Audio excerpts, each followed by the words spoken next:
Hola, buenas tardes. Nos encontramos en Asesores Comunitarios RCR una vez más.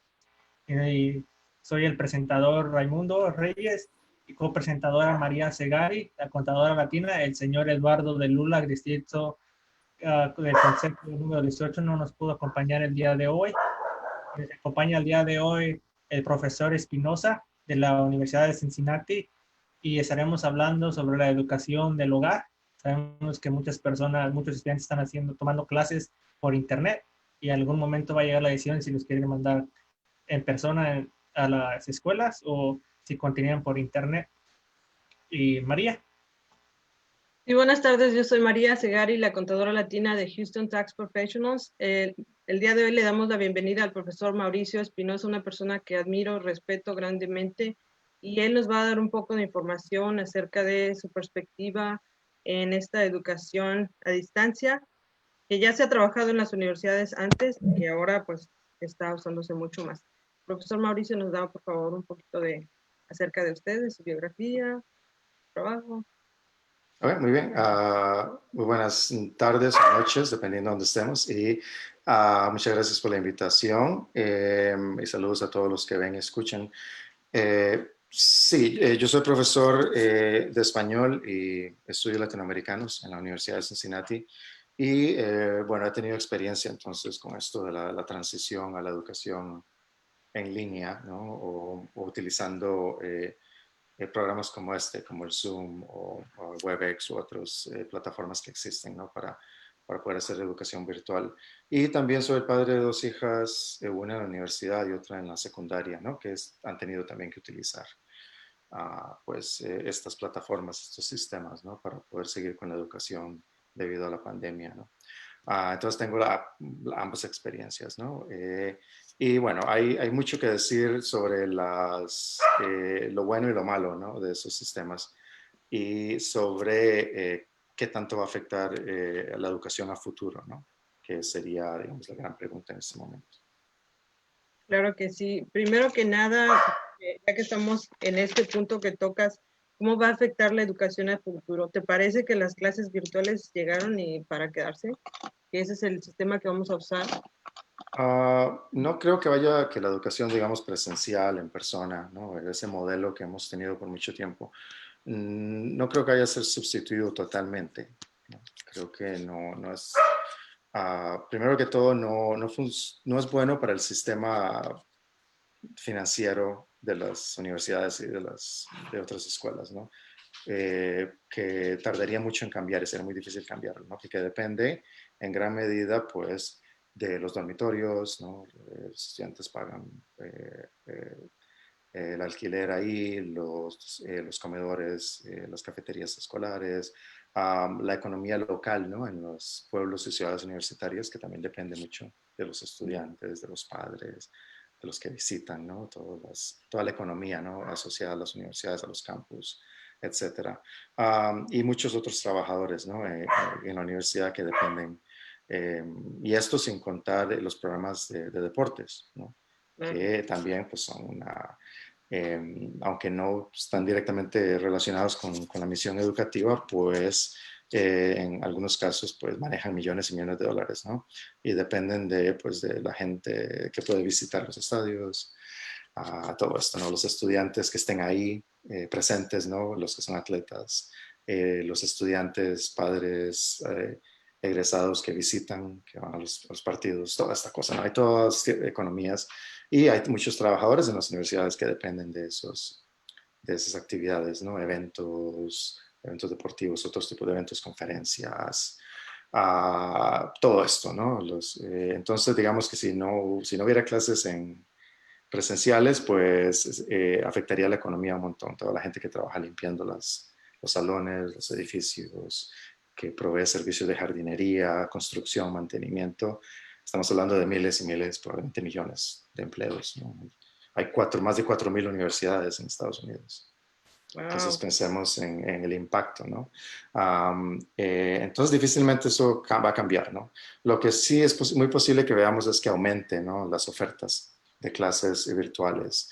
Digamos, ya en los últimos años se han creado muchos programas que dependen de la educación en línea, ¿no?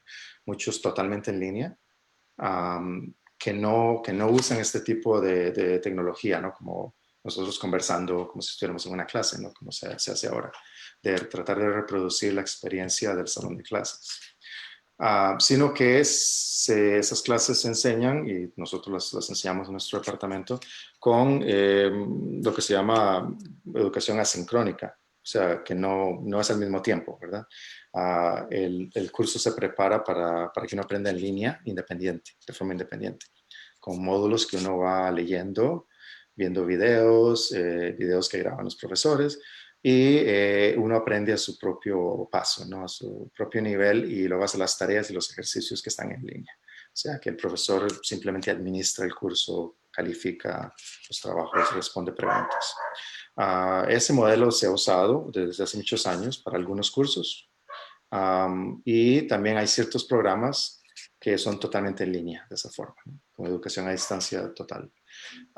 Eso pues va a continuar, y ahora es posible que dependiendo del éxito, en los lugares donde tal vez ven que hay éxito con este tipo de tecnología, como el Zoom, por ejemplo, que vayan a implementar cursos de ese tipo, ¿no?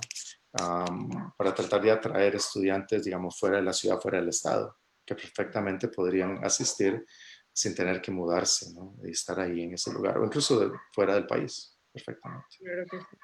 Que comentes ahora esto de educación asincrónica, me parece que son las clases que alguna vez tomé.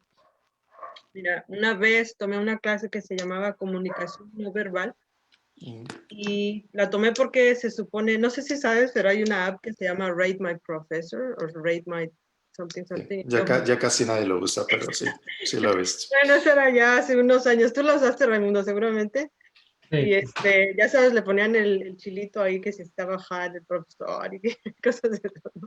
Ujú. Entonces, yo tomé una clase porque se supone que era muy fácil la clase y era una de esas clases que de relleno, ¿no?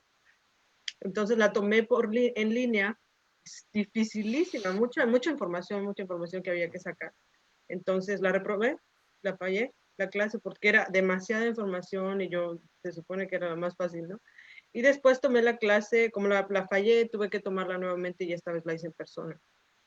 Pues súper fácil porque la profesora entraba, salía, entraba, salía. Solo nos hizo test en lo que en realidad nos enseñó. Fue muy, muy diferente. Entonces, a eso voy con que tal vez la educación a distancia va a ser mucho más pesada para los alumnos si se hace de esa manera. Sí, depende de los estudiantes, ¿no? Hay algunos estudiantes que les va muy bien y les gusta mucho este tipo de clases, y tienden a ser estudiantes que son muy disciplinados, hacen el trabajo todos los días, buscan información adicional, hacen preguntas al instructor, ¿verdad? Trabajan bien de forma independiente, para empezar. Entonces, les gusta tener esa independencia, procesan las cosas rápido, tal vez, en fin. Hay otros estudiantes que necesitan como más apoyo, más que les des la mano, ¿no? O que simplemente ese sistema no funciona bien para la forma en que aprenden, que les beneficia más estar en el salón de clase, conversar con otros estudiantes, colaborar, practicar en clase, hablar con el profesor en persona, que aprenden mejor así y necesitan el apoyo de una comunidad, ¿verdad? Y de otros estudiantes. Y bueno, y no hay todos somos distintos, ¿no? En la forma en que seamos y aprendemos. Entonces, por eso es bueno que haya opciones, ¿no? Que haya opciones presenciales, que haya opciones en línea para los que les va bien así y aprenden muy bien. De esa forma, para los que estudiantes no tradicionales, los que llamamos no tradicionales, ¿verdad? Digamos, que no son los jovencitos, ¿no? De 18 a 23 años que están como a tiempo completo, digamos, que trabajan, que tienen familia, que son un poco más mayores, que tienen otros compromisos, no sé, con el ejército o otro tipo de cosas, ¿no? Trabajos en la policía, lo que sea, que tienen jornadas de trabajo complicadas y les sirve tener flexibilidad. O que viven en otros lugares y pueden tomar las clases desde otro sitio. Entonces, es bueno que la educación, en ese sentido, es bueno que se haya abierto ese tipo de opciones que ofrecen flexibilidad, para atraer más estudiantes y darle oportunidades educacionales a más personas, ¿no? Que tal vez no las tenían antes, que no pueden ser estudiante a tiempo completo, estudiante tradicional. Sí, una pregunta, profesor. Ujú. En la educación, usted como ha visto la educación, supongo que tiene, ¿todas sus clases supongo que son en persona o son en internet? En este semestre tengo ambas. Ujú, Ambas. Entonces, ujú. dado caso en usted, ¿cuál piensa que es mejor? ¿Cuál es más beneficioso para el estudiante? O sea, yo supongo que los tres hemos tomado en algún punto de nuestra educación clases por internet y clases en persona, pero ¿cuál recomienda usted para las, digamos, para los que se van a graduar ahora cuando salgan del año 12 o los que vayan a entrar a la universidad que no pudieron entrar en este semestre por el COVID? Sí.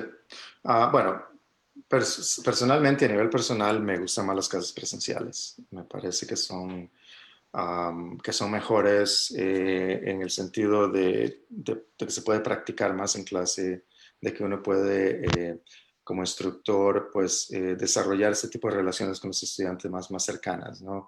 Que es difícil hacerlo en línea. No es imposible, pero es más difícil. Uno puede ver a los estudiantes cuando no les cuesta algo, tienen preguntas pero no quieren preguntar y uno mismo puede intervenir entonces, ¿no? Puede asegurarse de que todos participen de una u otra forma.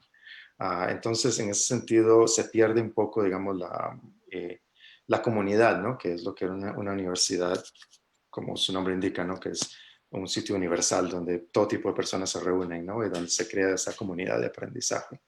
Aparte de eso, digamos, el campus universitario ofrece otras oportunidades educativas, aparte de las clases, ¿no? ¿Verdad? Todos los eventos que hay, películas, invitados especiales, ¿no? Escritores, autores famosos que llegan al campus a hablar, todo tipo de personas y oportunidades de aprender. Y lo que se aprende uno con las otras personas, al tener que convivir con otras personas de la misma edad, aprender de la vida, ¿no? Habilidades de este tipo, ¿no? De convivencia, coexistir con personas de otras etnias, de otras razas, de otros países, de otras clases sociales, de otros lugares del país y del mundo, ¿no? Eso se pierde en una educación totalmente virtual, ¿no? Ese aprendizaje fuera de clase, ¿no? Y en mi caso, como nuestro es un departamento de idiomas, ¿verdad? Y de cultura, es más difícil, ¿no? Pues enseñar un idioma en línea, ¿no? Porque Claro. en el salón de clases uno puede asegurarse de que los estudiantes practiquen, los puede escuchar. Eso se puede reproducir un poco en línea, sí, pero no es lo mismo, ¿no? Es el contacto personal, ayuda mucho a la comunicación. Se pierde y pues si todos tienen máscaras, también mascarillas, cubrebocas, pues todavía es más difícil ver las expresiones y demás. Pero bueno, sí, pero si un curso en línea se prepara adecuadamente, ¿no? Con expertos de cómo cumplir ciertos objetivos, ¿no? Ya sea matemática, química, español, inglés, negocios, lo que sea, ¿no? Si se usan las herramientas adecuadas, el curso se construye para ser enseñado en línea desde el principio, si es evaluado por profesionales expertos, se puede hacer muy bien, ¿no? Y se pueden alcanzar los objetivos. Y quizá para otro tipo de cursos, ¿no? Negocios en otros, donde es más como de absorber información a veces. Ahora enseño un curso sobre cine, ¿no? Un curso básico sobre cine, ese sí es todo en línea. Ese tipo de cursos creo que funcionan bien en línea, porque es más de compartir información, los estudiantes pueden participar, leen el resto, ven los videos, ven las películas en línea, luego comentan y conversan en los foros en línea. Y para ese tipo de clases funciona muy bien. Para los idiomas, quizá no tanto. Es Claro. más difícil. Sí. Sí, porque hay cosas que hay que ver en la boca que, ay, que es así, que... Exactamente. Y por ejemplo, dices tú las clases en línea, porque lo que entiendo es que ya se creó un nuevo modelo, usando Zoom. Cuando yo iba a la escuela hace poquito, era solamente, te daban lo que tenías que estudiar y después tenías que pasar un examen prácticamente, eso era todo. Pero no había nunca interacción con el profesor. Es más, había profesores que nunca supe cómo se veían en persona. Y ahora ya las clases son con Zoom, ¿no? Los alumnos te pueden ver puedes conversar. ¿Eso fue lo que se implementó ahora? Bueno, se añadió, digamos, se añadió eso, ¿no? Entonces, digamos, la educación virtual o en línea, los cursos en línea ya tienen muchos años de existir, ¿no?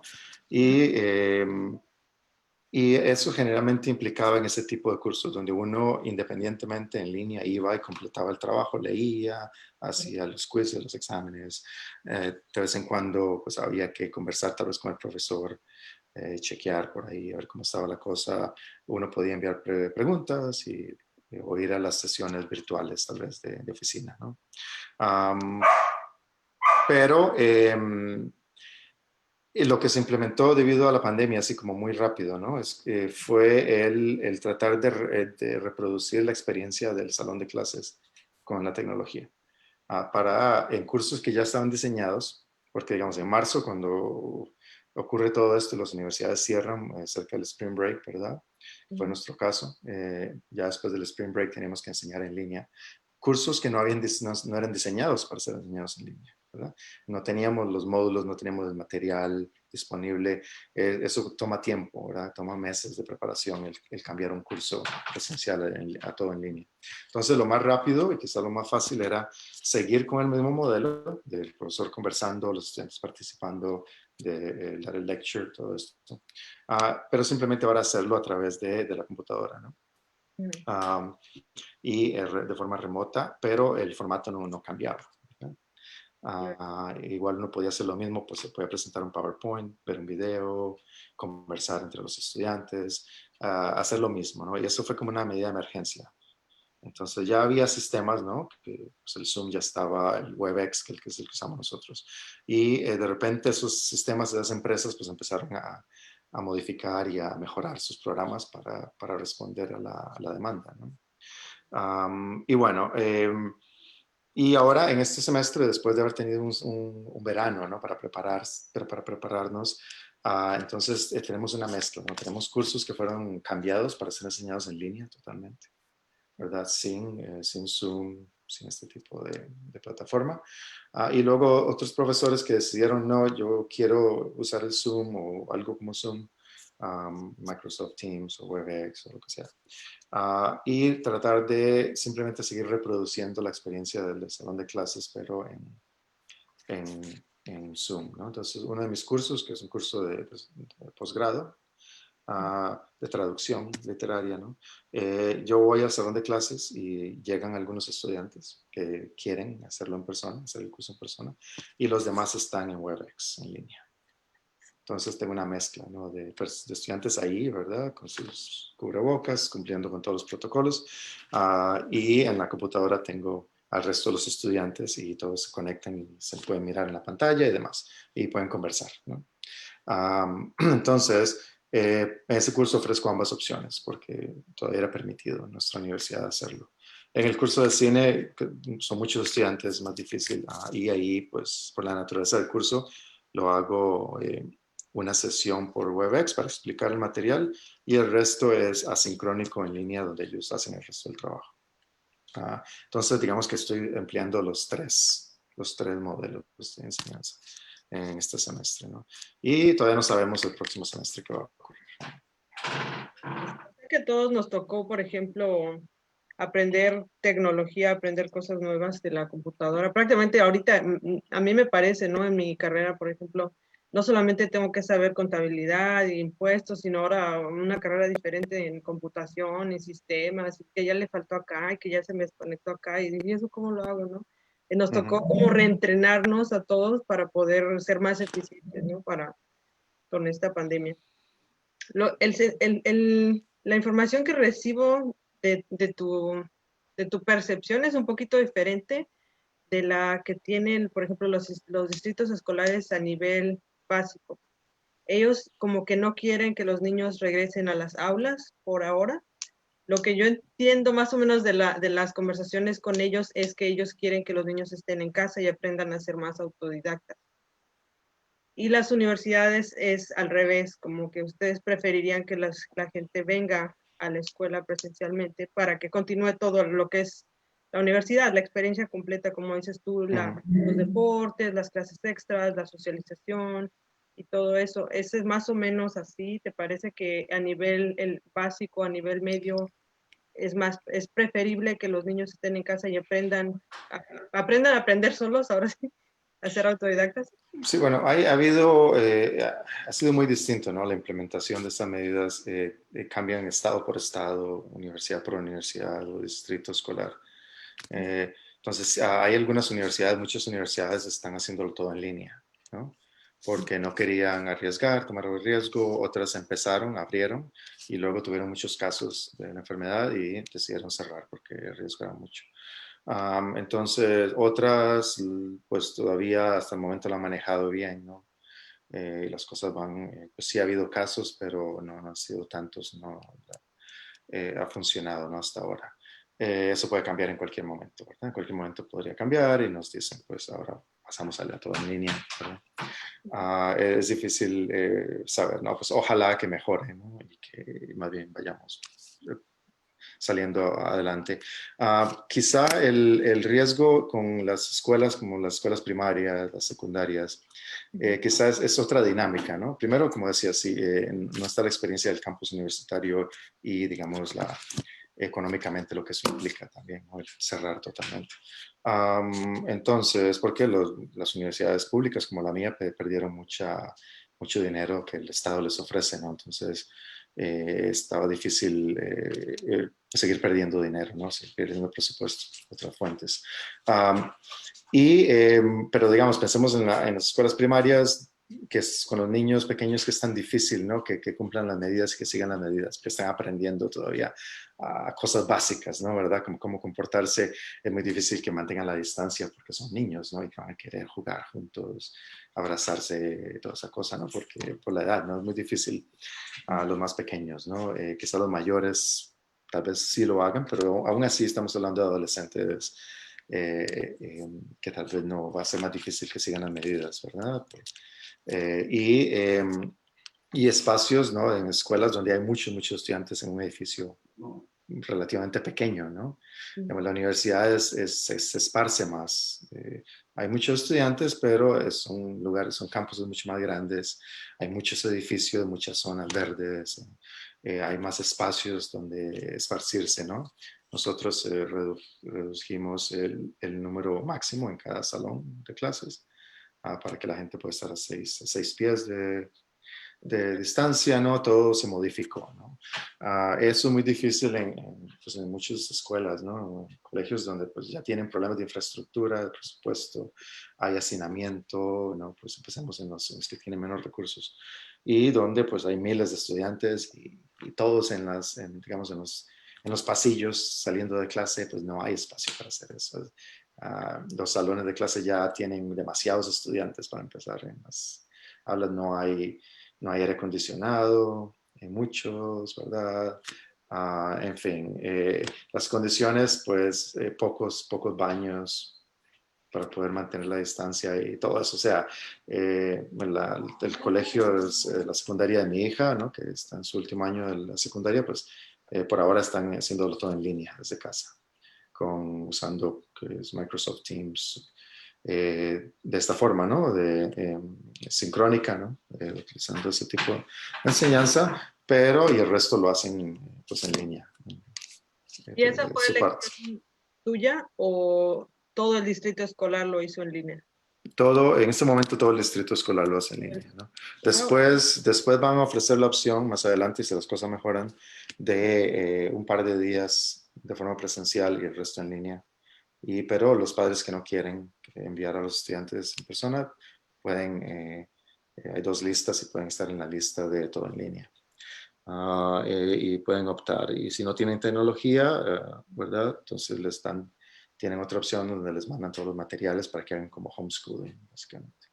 Pero claro, algunos padres pues no tienen tiempo para hacer eso, obviamente, por sus trabajos y demás, o los idiomas, ¿no? Padres inmigrantes que tal vez no manejan el idioma o el sistema, ¿no? El sistema escolar, que no han tenido educación formal, pues les va a costar mucho más. Hay que pensar en todas esas poblaciones, ¿no? No se puede asumir que todos los padres van a tener tiempo y capacidad y demás, exigirles que aparte de todo el trabajo que ya hacen, ¿verdad? Con hijos pequeños, especialmente las madres, ¿no? Pues que ahora tengan que hacer todo eso también, ¿no? Especialmente para las mujeres, ¿no? Madres de niños pequeños, este sistema les está, obviamente, ¿verdad? Les está dando mucho más trabajo y estrés y demás, y no solo de niños todo tipo, ¿no? Entonces tengo colegas universitarias, profesoras que están en esa situación y les está costando un montón atender sus clases a sus estudiantes y luego con sus hijos pequeños Oh, sí, claro. sus clases, ¿no? Y cuesta mucho, ¿no? Un espacio silencioso para dar clases con niños pequeños que gritan y demás, que necesitan algo todo el tiempo y los berrinches y todo eso, ¿no? Todo lo normal de esa experiencia. Es difícil, ¿no? Entonces, para los educadores, los educadores están haciendo trabajo extra en este momento y sacrificando mucho. Y los padres también, que están involucrados en la educación de los hijos, pues están ahora perdiendo la paciencia rápidamente y con muy buena razón, ¿no? Entonces, es difícil para todos. Sí. Sí, doctor, sí, claro que sí. Personalmente te puedo decir que no es muy, muy bonito. Tengo una niña en el nivel básico, en primero. Tengo una middle school y un high school. Y middle school y high school está bien. De hecho, me gusta porque los niños leen más, tienen que poner un poco más de atención. Pero la primaria no es buena, no se puede. Los niños están alzándose la playera en la cámara, la maestra está hablando, entonces haciendo Sí, sí. todo tipo de cosas que distraen muchísimo más. No entiendo cómo va a pasar. Sí, son dinámicas muy distintas, ¿no? Es muy difícil, pues, estudiantes que están empezando a cómo comportarse, aprendiendo a comportarse, ¿no? En público, que ya estudiantes pues, más de otras edades, ¿no? ¿Verdad? O los universitarios que uno espera que, pues, que ya sepan cómo hacerlo, aunque no siempre lo hacen, pero pues, la expectativa es distinta, ¿no? Hay un poco más de madurez y en fin. Qué bueno. Pero bueno, en eso estamos, ¿no? Y lo otro que todavía se está recogiendo información, pues ahora, que es de la efectividad, ¿no? De qué tanto, qué tan efectivos van a ser estos sistemas. Pues si los estudiantes, porque es cansado estar en sesiones de Zoom y clases de este tipo todo el tiempo, clases muy largas y todo el día en este tipo, es muy cansado para el cerebro, cuesta mantener la atención, ¿no? Por la fatiga, ¿no? De las pantallas y cuando tenemos generaciones muy jóvenes que ya están en las pantallas todo el tiempo, pues todavía añade más a eso, ¿no? Entonces, como que cuesta concentrarse más, la retención puede que no sea tan buena como cuando uno está en clase y tiene que concentrarse más en su ambiente alrededor.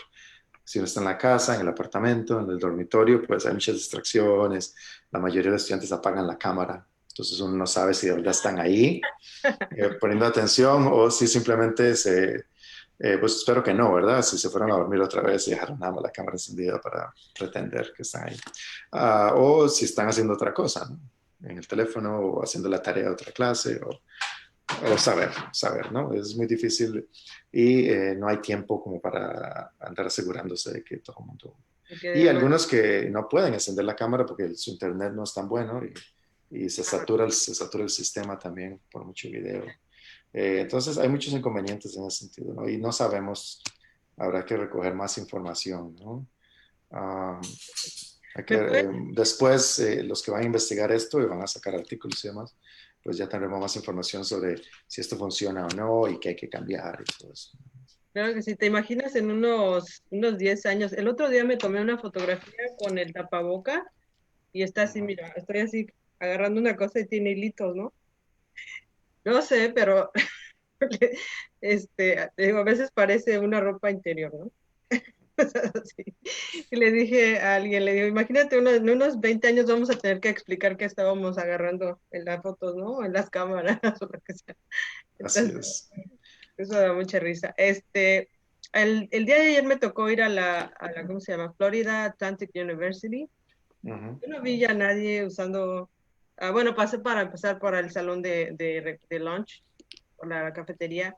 Obviamente ahí no están utilizando la máscara.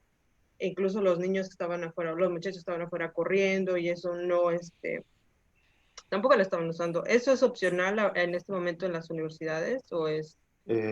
Bueno, es que depende, cada estado tiene, como cada estado tiene sus normas y sus requisitos, ¿no?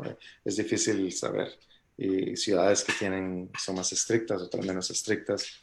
Digamos, en Ohio es obligatorio usar una cubrebocas en todo espacio público. Muchos lugares es obligatorio, ¿no? ¿Verdad? Los supermercados, todo esto. En nuestra universidad es obligatorio, ¿no? Para todos. Así que, y por general, lo que he visto en el campus, no hay tantos estudiantes, pero los que he visto, casi todos lo usan, ¿no? Si hay que entrar al edificio, pues ahí es más importante que estar afuera, donde es más opcional, ¿no? Afuera.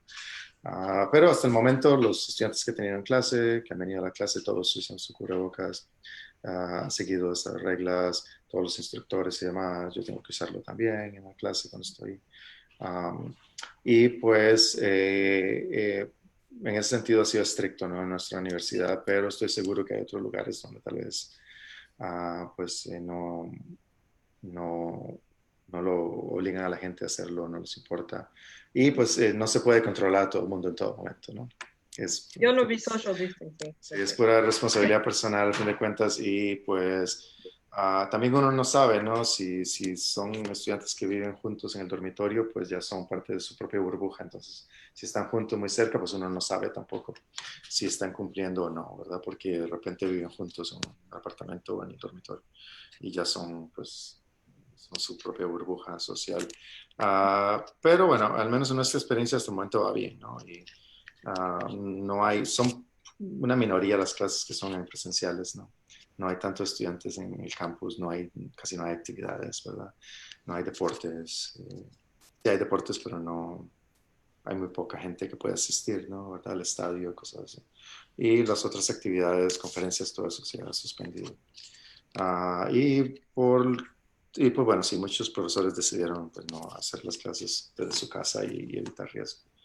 Así que por ahora está bien, ¿no? Por ahora va bien, hemos mantenido el objetivo de seguir dando clases, de seguir atendiendo a los estudiantes y pues tal vez no sea lo óptimo, pero no estamos en una situación, ¿verdad?, donde se pueda pedir tanto, ¿no? Hay que hacer lo mejor que se puede y esperar que pronto pues se pueda volver tal vez a esa normalidad que no va a ser la misma, ¿no? Va a ser distinta, pero hay muchos estudiantes que expresan que ellos les gusta poder estar en persona, no tener clases presenciales, que eso, que ir a la universidad, eso es parte de la experiencia, de lo que quieren y que conversar con la gente, poder debatir, poder socializar, ser amigos, toda esa cosa.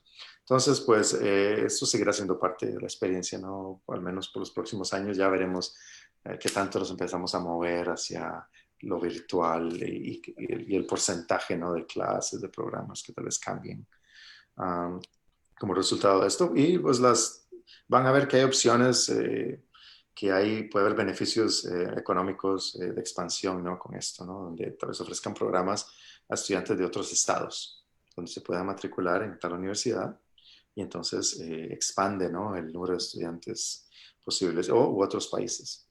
¿Verdad? Donde educación internacional virtual. Nos comentabas algo que me llamó la atención. Me dices que las escuelas han sufrido en los presupuestos, las escuelas públicas, porque el Estado ha cortado los beneficios debido a que, me imagino debido a que todo cambió a clases virtuales. ¿O nos puedes explicar un poquito por qué están sufriendo por qué el Estado optó fondos para las universidades? Eso no me queda muy claro. Porque los estados han perdido presupuesto por impuestos. Tantos negocios que han cerrado o que han tenido que reducir su funcionamiento, a menos personas trabajando, entonces obviamente no están contribuyendo. Sus impuestos, están comprando menos, en muchos casos consumiendo menos. Entonces los estados perdieron, ¿no? El dinero por impuestos que recibían, el presupuesto se redujo y tuvieron que recortar entonces a la ayuda que le dan a las diferentes entidades públicas, incluyendo las universidades. Entonces, el año pasado, el año fiscal anterior, a finales, y ahora este año fiscal en que estamos, en ambos, nuestra universidad y otras, ¿no? Estatales, pues tuvieron que reducir el presupuesto por ese motivo, porque el Estado no está recibiendo tantos impuestos debido a Ok, no es debido directo. a la baja de la economía y el desempleo y todo lo que se genera. ¿Sí?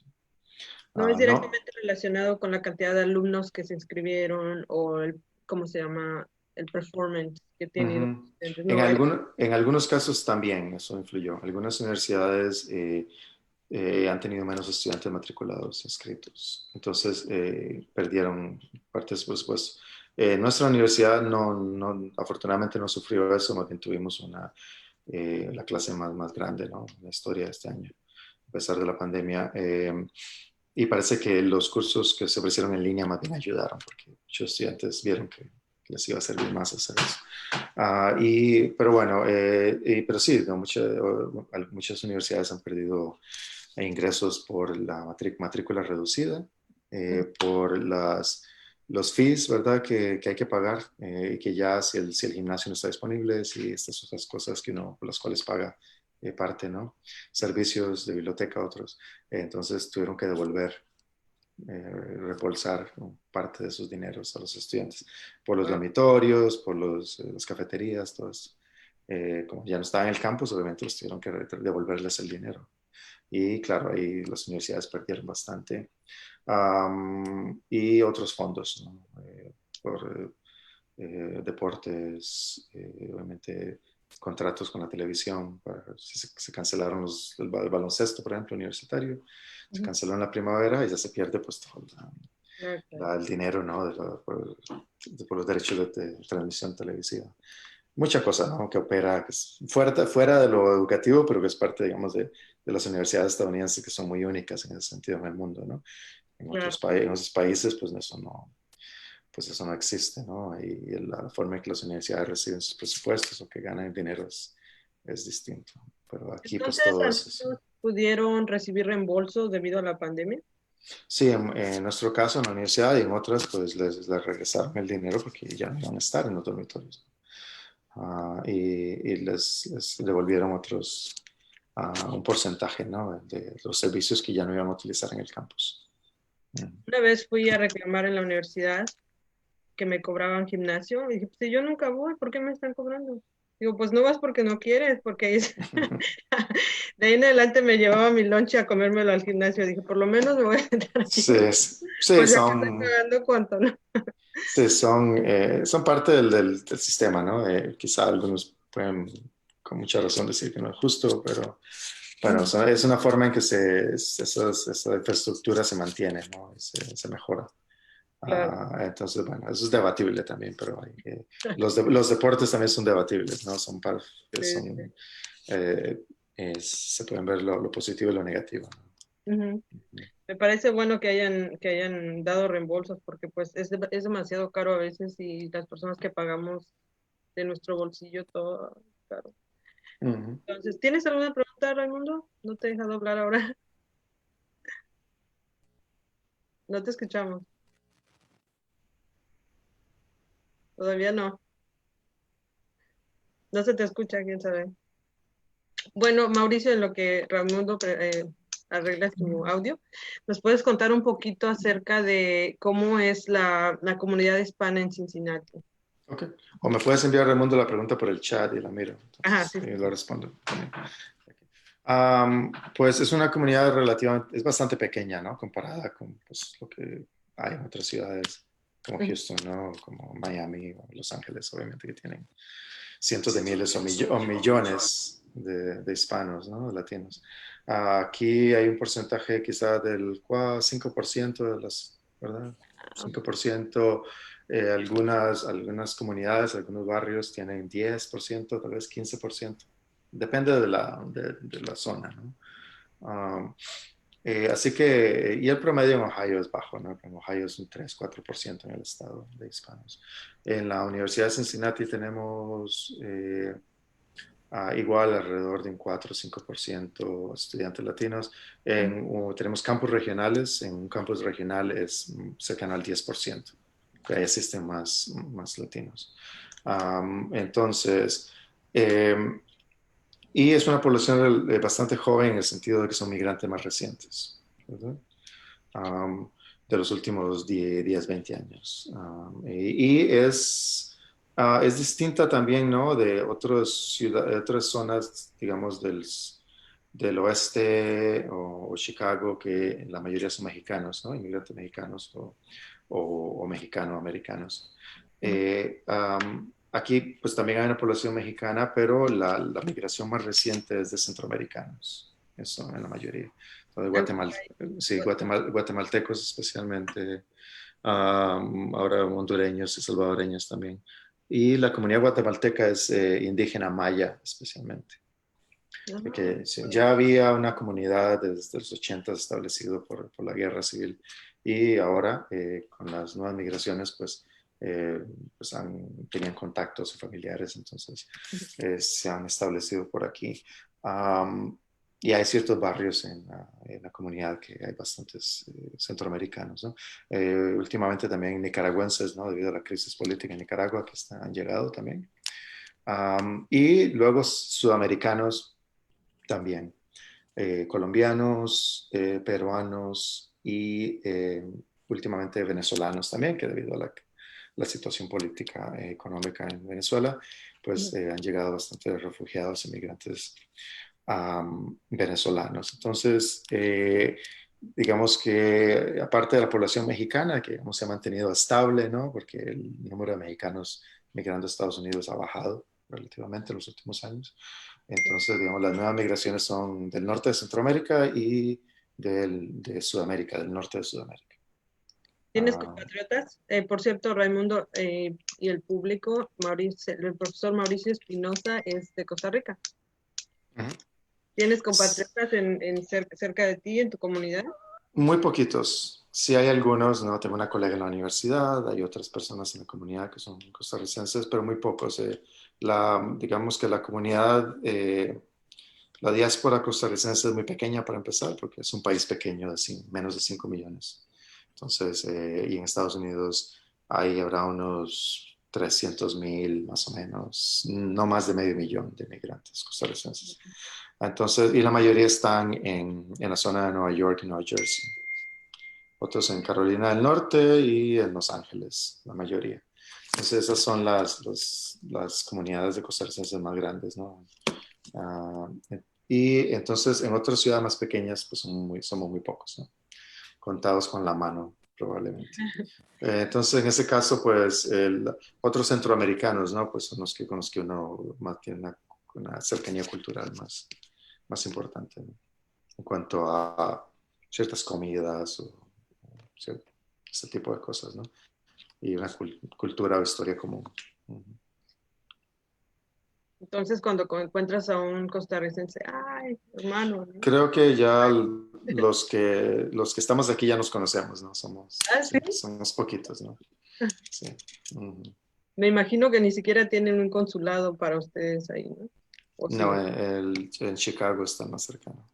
Wow. Que está 4 o 5 horas manejando. Sí, no hay, no hay, es muy pequeña la comunidad, sí. ¿Y qué hay, por ejemplo, a ti como papá, ahora no como profesor, sino como padre, ¿te gusta la educación virtual?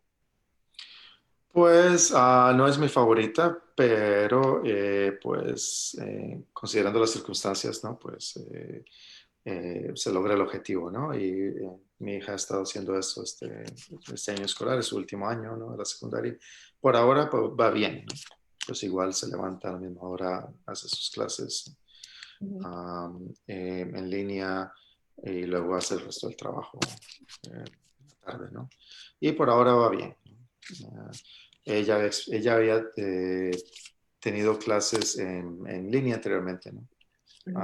En una escuela que era totalmente virtual, ¿no? 100% virtual, en la cual era sincrónica y asincrónica. Y pues bueno, no funcionó tan bien porque pues le costaba más la disciplina, ¿no? De hacer las cosas a tiempo porque era muy flexible, demasiado flexible. Entonces te permitía como esperar hasta el final y luego se acumulaba el trabajo y era muy frustrante. Entonces, pues ese sistema no, quizá no funcionó tanto. Este está mejor porque les toman la asistencia, ¿no? Tienen que estar ahí presencialmente, les toman la asistencia, si no, pues sería igual que no ir a la escuela, ¿no? ¿Verdad? Se meten en problemas. Entonces, por ahora se está manejando bien. En cuanto a qué tanto va a aprender, pues ya veremos, ¿no? Pero creo que el material que le están dando es el mismo. Y pues ya a los 17 años, pues la responsabilidad de uno también, pues hacer sus cosas, ¿no? Y pensando en ir a la universidad y que hay que tener buenas notas y aprovechar lo que va a aprender, ¿no? Así que quizás es distinto a esa edad que a los 10 años o los 11, donde pues, tal vez los padres tienen que estar más al tanto, ¿no? De lo que están haciendo. Entonces, la pregunta de Raimundo aquí... de qué es lo que están haciendo las universidades para lidiar con la reducción, ¿no? De los presupuestos. Um, y que si le están metiendo presión, ¿no? A los políticos, ¿no? Para que las apoyen, ¿no? Varía mucho, ¿no? Hay ciertas universidades que no les ha ido tan mal con la crisis, ¿no? Porque tal vez han tenido una buena matrícula, inscripción, tal vez tenían más reservas o no perdieron tanto dinero estatal. Nuestra universidad por ahora sí ha tenido sus recortes, ¿no? Pero en general va funcionando bien en este momento, debido a que la matrícula ha sido alta. Hay otras universidades, incluso en Ohio, que ya venían con problemas de número de estudiantes de matrícula y han tenido que despedir a muchos profesores y otros trabajadores, ¿no? O que otras universidades, ¿no? que están cerrando programas, que han cerrado decenas de programas, ¿no? Y que pues a futuro, ¿no? Unos cuantos años, esos profesores o van a tener que jubilarse o buscar otros trabajos o pues, no se sabe qué va a pasar. Entonces sí, hay muchas universidades privadas que quizás les está afectando más. Las que ya venían con problemas, ¿no? de asistencia de matrícula y así que varía, ¿no? A otras no les ha afectado porque hay universidades que tienen grandes endowments, ¿no? Estos fondos donde tienen demasiado dinero, así que no les afecta tanto. Tienen otras universidades privadas, dependiendo del estado y de cómo está la cosa de los impuestos, sí les está afectando más. Y pues no hay mucho que se pueda hacer ahora, ¿no? En realidad, como los estados y toda la economía anda mal, el lobbying que se puede hacer es muy poco, ¿no? Quizás lo que se ha hecho es tratar de mantener las becas, ¿no? del gobierno federal, los Pell Grants y todas esas que ayudan a los estudiantes con menos fondos. Muchos de ellos minorías, ¿verdad? O de primera generación. Entonces, pues en ese sentido el gobierno federal sí dio algunos dineros, ¿no? Para seguir apoyando eso. Y las universidades pues también han seguido lo que han podido, siguiendo ofrecer las becas y otros fondos, ¿no? En ese sentido quizás eso es lo que pues es importante, ¿no? Que se mantenga ese apoyo para las becas a los estudiantes que más lo necesitan, que son fondos federales y estatales, que eso se mantenga, ¿no? Y en cuanto a lo local, es muy poco lo que se puede hacer porque, digamos, el recorte ha sido para todas las agencias del Estado, ¿no? Entonces, lo único que va a cambiar es con esto es pues que la economía mejore y que, digamos, los niveles de financiamiento vuelvan a donde estaban. Porque de todo modo ya las universidades cada vez reciben menos fondos del Estado. Las universidades públicas cada vez, históricamente se ha venido desde un momento en que recibían casi todo su presupuesto del Estado, ¿no? Cuando la universidad era más barata. Por ese motivo, ¿no? Hasta después, ahora que es muy poco, ¿no? Que es una minoría del presupuesto y la mayoría tiene que venir de fondos federales, privados, donaciones, matrícula, deportes, todo esto. Entonces, es un problema ya estructural, ¿no? Que las escuelas, universidades privadas reciben muy poco de su presupuesto del Estado. Entonces, y eso pues ha venido bajando y difícilmente va a subir o cambiar o estabilizarse, a menos de que haya un cambio grande, ¿no? En la forma en que se considera o se valora la educación pública por parte del gobierno federal, los gobiernos estatales, y que le den más fondos, más becas, más dinero para reducir la matrícula y que la universidad sea más accesible a los estudiantes, especialmente los que no, los que vienen de familias pues, más pobres, no tienen sus fondos, tienen que trabajar, incluyendo pues a los hispanos, muchos hispanos, ¿verdad? Inmigrantes y otras minorías que están en esa situación, ¿no? Estudiantes de primera generación de todo tipo, de todas las etnias y razas, ¿no? Es lo que te iba a preguntar, por ejemplo, aquí me parece que un buen número de segundas generaciones se meten a la universidad. ¿Qué tantos, por ejemplo, qué tantos hijos de inmigrantes en el área en donde tú estás tienen la posibilidad real de ir a la universidad? O si les interesa o simplemente mantienen el mismo trabajo que los padres tenían. ¿Cómo funciona? Pues sí, eso ha estado mejorando, ¿no? El ingreso de estudiantes hispanos a las universidades ha estado subiendo cada año más. No se ha hecho más fácil, pero sí ha subido. Porque los números son más grandes. Entonces, pues, mientras más jóvenes haya, la población latina en Estados Unidos es una población muy joven, comparada con las otras, ¿verdad? Entonces, hay muchos niños, es muy joven y tienen más hijos, ¿no? En comparación con otras poblaciones, con otros grupos. Entonces, hay muchos niños, niños y adolescentes, ¿no? Que son hispanos y asiáticos. Son los dos grupos que tienen más, una población más jóvenes, ¿no? Entonces, obviamente son una mayoría ahora en las escuelas, ¿no? Como un 30% más son minorías en las escuelas y va subiendo cada año. Y muchos son hispanos. Entonces, ha subido, pero la dificultad es esa, ¿no?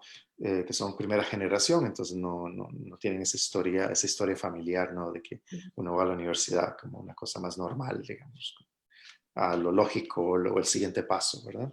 Entonces, por ahí eso es necesario la educación que se hace en las escuelas secundarias, que haya pues maestros y otros que se encarguen de hablarles sobre la universidad, que les ayuden a llenar los papeles que hay que llenar, pedir el FAFSA, cómo hacer un ensayo para ingresar a la universidad, todo eso, ¿no? Entonces, se ocupa ese apoyo, que haya mentores, ¿no? Mentores de las universidades que hagan el trabajo de extensión, ¿no? En los colegios para invitarlos a que visiten la universidad, ayudarles con todo eso. Se necesita también que haya más becas destinadas a esos estudiantes migrantes, DACA, indocumentados, que los que son totalmente indocumentados ahora no pueden acceder a ningún tipo de beca o préstamo, ¿no? Ni nada de eso del Estado. Entonces, entonces aquí ha crecido, ¿no? Ha estado creciendo y hemos estado tratando de atraer más estudiantes latinos de la comunidad. Tenemos un programa de mentoría que empezó el año pasado, ¿no? Donde estudiantes latinos de la universidad, junto con profesores y otros, trabajan con las secundarias que tienen más latinos en la comunidad y la mayoría son centroamericanos en esas escuelas. Y son comunidades bastante pobres, ¿no? Segregadas. Entonces, sí, las donde viven, pues que son inmigrantes de bajos recursos, ¿no? Muy recientes y pues como sabemos, el patrón es que tienden a las únicas comunidades donde pueden vivir, donde pueden pagar una renta además, son comunidades que ya son un poco más pobres, ¿no? Que tienen los servicios no son tan accesibles, etcétera. Y las escuelas tienden a no ser tan buenas como otras en los suburbios más ricos, obviamente. Entonces ahí hemos estado apoyando, ¿no? Haciendo visitas, conversando con ellos, los estudiantes, sirviendo como mentores, apoyándolos, gente de la universidad también que trabajan exclusivamente con estudiantes latinos, conversando con ellos, ayudándoles en el proceso de solicitudes, las aplicaciones, todo eso. Así que poco a poco está creciendo, pero vemos eso, ¿no? Vemos que muchos de ellos quieren estudiar, pero no tienen los fondos, ¿no? Van a tener que trabajar a tiempo completo y estudiar al mismo tiempo si quieren pagar. Aún así va a ser difícil porque le están ayudando a la familia o no son elegibles para las becas que tal vez son indocumentados no tienen el DACA o, en fin, muchos otros factores, ¿no?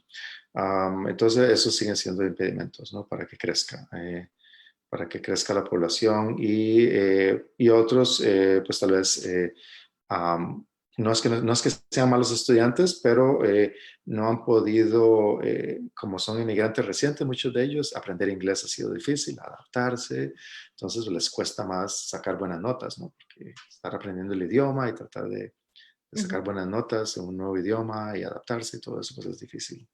O venían con una escolaridad muy baja, ¿no? De sus países de origen. Entonces, pues tienes que empezar de cero a veces. Y entonces pueden ser muy buenos estudiantes, pero les ha costado la secundaria, las notas no son tan buenas. Hacer pues, los exámenes de ingreso universitario, ¿no? Es otra experiencia que puede ser muy difícil para ellos también. Y todos esos factores le limitan el ingreso a ciertas universidades, aunque puedan. Claro, me parece, no sé si sea mi percepción, pero con todo esto que estás comentándonos, por ejemplo, las comunidades en otros estados no son tan prósperas como tenemos aquí en Houston, ¿no? No he estado en Los Ángeles nunca, entonces no sé cómo sea allá, pero he escuchado que es muy bueno.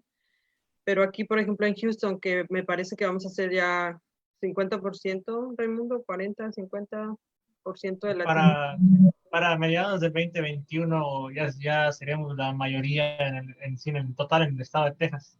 En sí en específico, no sé, para Houston.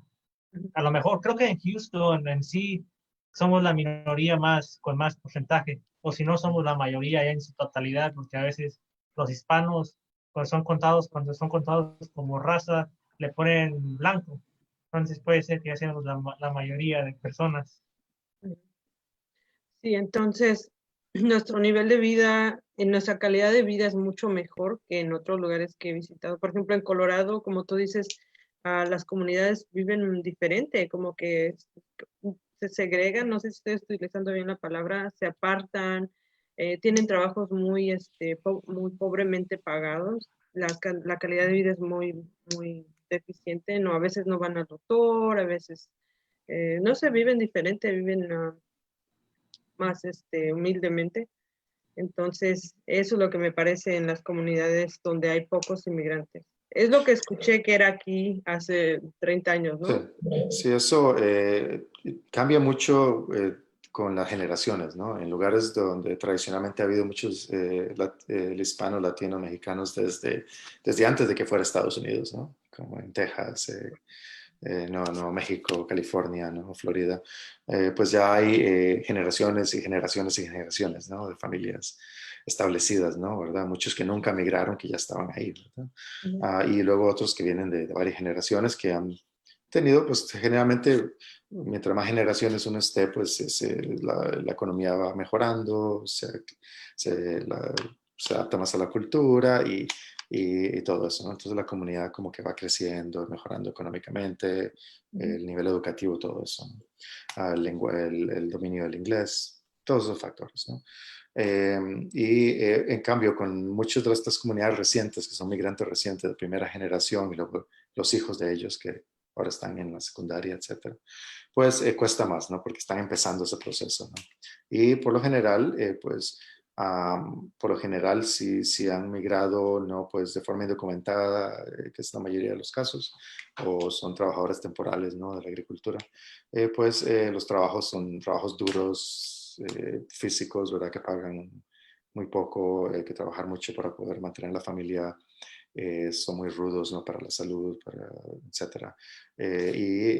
Son lugares rurales donde hay pocos servicios y se vive como más aislado, ¿verdad? Trabajando en la agricultura, la ganadería, ¿no? Los mataderos, construcción, ah, eh, no sé, cortando árboles, podando árboles, todo este tipo de trabajos que son dominados por latinos, ¿no?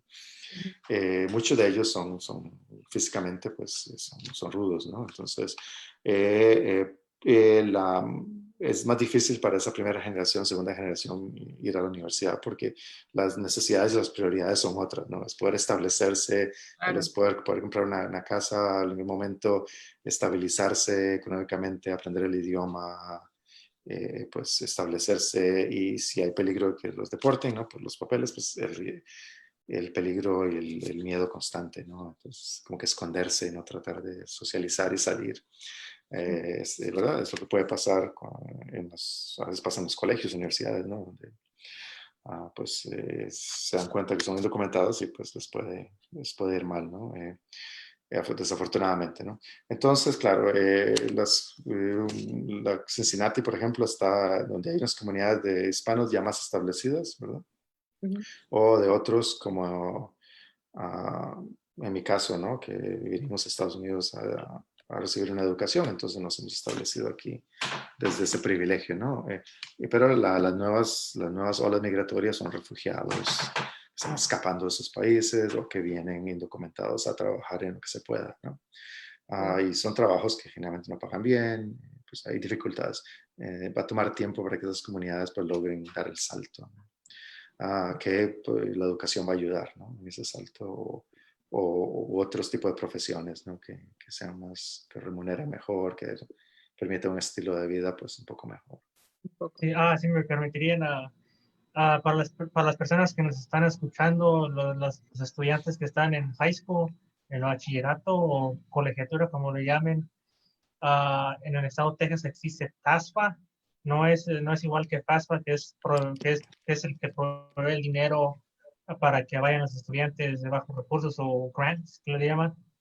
FAFSA es para las personas que son de Estados Unidos, pero el TASFA son para las personas que no tienen documentos.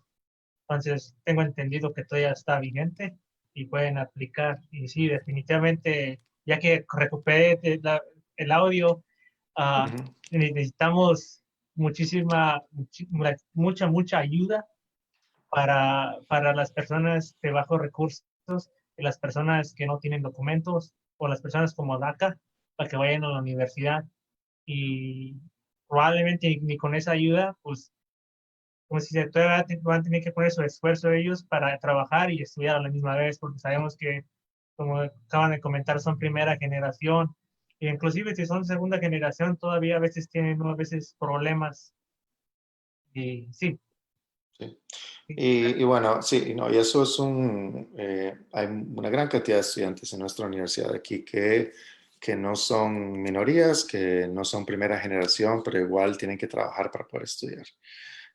Y muchos de mis estudiantes tienen trabajos, muchos de tiempo completo, ¿no? En diferentes. Y eso ya es un problema generalizado, ¿no? Para, digamos, clase baja, clase media. Y sin importar que sean blancos o sean hispanos o el tipo de raza, ¿no? O etnia. Y eso ya es un problema estructural, ¿no? Del costo de las universidades se ha disparado inmensamente en las últimas décadas, se ha vuelto en muchos casos imposible, ¿no? Entonces, desafortunadamente eso pues pone más barreras, ¿no? A los que tienen menos recursos y especialmente si no pueden acceder a las becas o los préstamos del Estado por su condición migratoria, etcétera. Entonces ahí pues se necesita en ese caso, pues que la educación sea más barata, ¿no? Que sea barate como una inversión social, no tanto como un negocio. Tal vez las universidades comunitarias, los community colleges como opciones donde generalmente son más baratos y que haya opciones de ese tipo, ¿no? ¿Verdad? Idealmente que hubiera algún tipo de universidad local que sea gratis o casi gratis, ¿no? Que sea subvencionada de otra forma, que permita y que luego acepte a los estudiantes de menos recursos, ¿no? Para que puedan por lo menos hacer sus 2 primeros años, algo así, o para poder empezar, ¿no? O que ofrezcan pues carreras especializadas, ¿no? ¿Verdad? Los trades que tal vez requieran 2 años de educación y que luego puedan mejorar, ¿no? Las posibilidades de trabajo. Y lo otro es que en este caso en las comunidades, ¿no? Especialmente las comunidades donde hay latinos, grupos latinos que tienen más dinero, ¿no? Fundaciones, etcétera, que consideren pues abrir becas para estudiantes indocumentados, para DACA, para otros que tienen menos posibilidades, que sean fondos exclusivos, ¿no?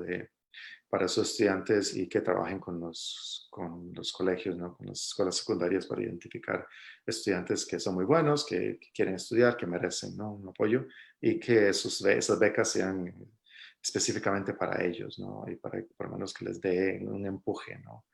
no, para que puedan empezar al menos, ¿no? Sí, usualmente duramos 1 hora y 15 minutos y estamos aproximando cuando Ok. ya terminamos, y usualmente, como siempre, le damos la oportunidad a los invitados de honor, y usted es un profesor y es un invitado de honor a nuestra Zoom meeting, nuestra junta desde Zoom, y le damos la oportunidad de hablar de cualquier cosa que quiera usted decir, ya sea quiere decir, oh, tienen el census, o por favor usen cubrebocas, o sea, es Mensaje a la oportunidades, comunidad. mensaje a la comunidad. Pues en este momento el mensaje más importante es que necesitamos un cambio de gobierno. Así que, y aunque pues tenemos, podemos tener diferentes pues, opiniones sobre quién pueda liderar el próximo gobierno mejor, lo importante es que la comunidad latina en general, ¿no? Que los que puedan votar, los que sean ciudadanos, los que somos ciudadanos, que tengamos ese privilegio, ¿no? De ejercer ese deber ciudadano, que nos inscribamos si no se han inscrito, que lo hagan, todavía hay tiempo, y que luego pues busquen las oportunidades de votar, ¿no? Ya sea el voto por correo, ¿no? Que se puede pedir, o pues el que sea, ¿no? La modalidad que sea, pero participar, ¿no? Participar de las elecciones, pues en ese sentido pues ver a los candidatos y decidir quiénes, ¿no? Quiénes, independientemente pues, del partido político, quiénes van a ayudar a la comunidad Sí, más, claro. ¿no? Y quienes ya de plano pues no nos quieren, ¿no? Y pues utilizar el poder del voto, ¿no? ¿Verdad? Para que ayudar a cambiar estructuralmente, ojalá, las cosas, no a cambiar de la noche a la mañana porque el presidente cambie o que tal y tal partido cambie, ¿no? Porque hay problemas en el sistema bipartidista de todas formas. Pero es un momento crítico, ¿no? ¿Verdad? Con todo lo que está ocurriendo, y lo importante es participar, ¿no? Que los que puedan, que voten por los que no pueden, que tantos indocumentados o residentes sin el derecho a votar, que levanten la voz por la comunidad, que levantemos la voz por la comunidad, por nuestras necesidades, por nuestros valores y aspiraciones, ¿no? A futuro, y los de nuestros hijos e hijas, ¿no? Que es lo que ellos merecen, ¿no? A futuro. Pues en cuanto a salud, de medio ambiente, justicia social, terminar el racismo, ¿no? Toda esta cosa, ¿no? Entonces, pensar en nuestros intereses comunitarios y hacer valer ese derecho, ¿no? Muchísimas gracias, profesor, por acompañarnos el día de hoy. Muchísimas gracias, María, por acompañarnos el día de hoy. Gracias a Y usted. sí, nosotros en asesores comunitarios mantenemos neutral, pero siempre abogamos y luchamos por los derechos de los hispanos, y como el profesor dijo, salgan a votar. Somos un número muy grande de hispanos y latinos. Somos un número muy grande y nuestra voz cuenta. También tenemos un poder muy grande nosotros los hispanos y latinos, porque nosotros en la economía somos muy importantes y nuestro dinero cuenta, y también nuestro voto. Salgan a votar, por favor. No les podemos decir por quién voten. Los asesores comunitarios, todos tienen su preferencia, pero por favor salgan a votar en estas elecciones. Que pasen buenas tardes, buenas noches. Gracias, profesor, por Gracias. acompañarnos. Gracias, María. Muchas gracias a ustedes por la invitación. Saludos a todos.